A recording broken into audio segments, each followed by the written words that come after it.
अस्माकं तु विशिष्टाये तानि बोध द्विजोत्तम नायका मम सैन्यस्य संज्ञार्थं तान् ब्रवीमि ते।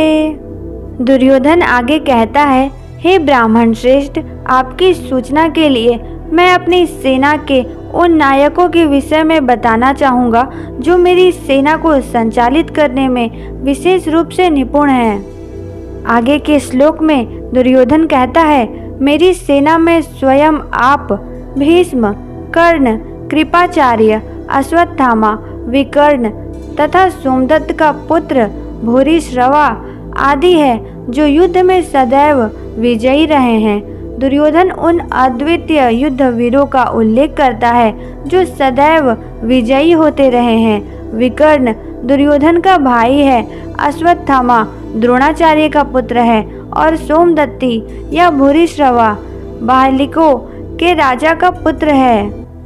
कर्ण अर्जुन का आधा भाई है क्योंकि वह कुंती के गर्भ से राजा पांडु के साथ विवाहित होने के पूर्व उत्पन्न हुआ था।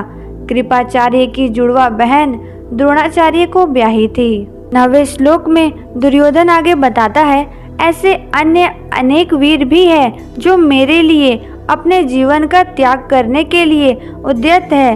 वे विविध प्रकार के हथियारों से सुसज्जित है और युद्ध विद्या में निपुण हैं। जहाँ तक अन्यों का यथा जयद्रथ, कृतवर्मा तथा शल्य का संबंध है, वे सब दुर्योधन के लिए अपने प्राणों की आहुति देने के लिए तैयार रहते थे।